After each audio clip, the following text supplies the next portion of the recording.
Bismillah. If you are a person of faith, you would wonder how many gods are there, and if God can have different forms.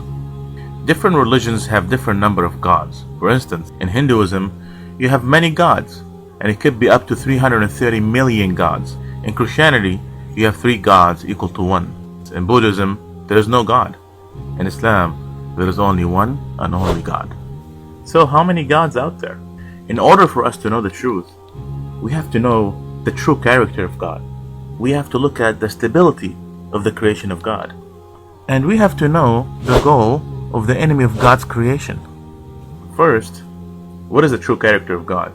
If you look at any English dictionary, it would tell you the definition of God is the perfect being, the all-powerful, the all-seeing, the all-wise. Now imagine this scenario where you have 2 gods, God number 1 and God number 2.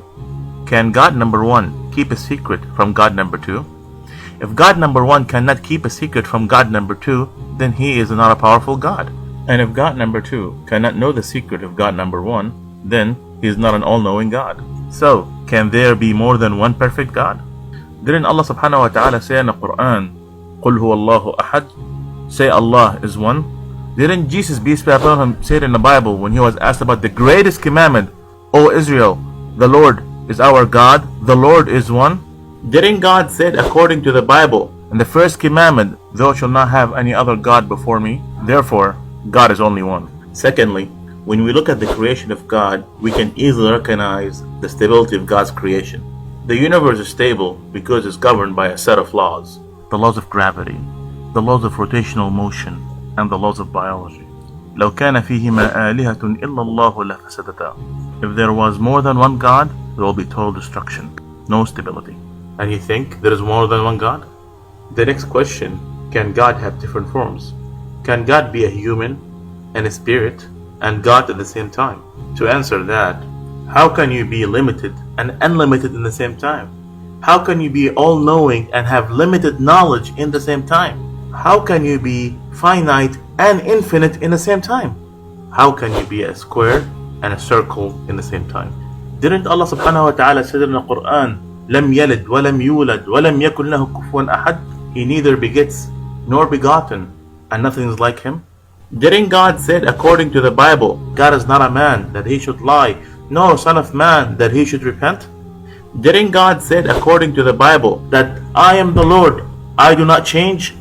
Therefore, God is indeed only one. Finally, what is the goal of the enemy of the creation of God?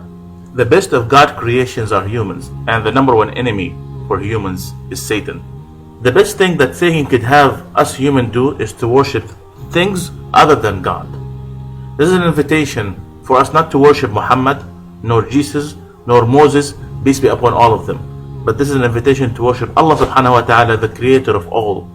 قل يا أهل الكتاب تعالوا إلى كلمة سواء بيننا وبينكم ألا نعبد إلا الله ولا نشرك به شيئا ولا يتخذ بعضنا بعضا أربابا من دون الله فإن تولوا فقولوا اشهدوا بأننا مسلمون. Say, O people of the book, O Jews and Christians, let's come in good terms, in which that we worship nobody except for God, the creator of all, and we don't associate anybody with God. And if they refused, witness that we are indeed Muslims. This is an invitation for you to submit to the one and only. This is an invitation for you to become a Muslim. If you have questions about Islam, ask a Muslim. Please like us on our Facebook page.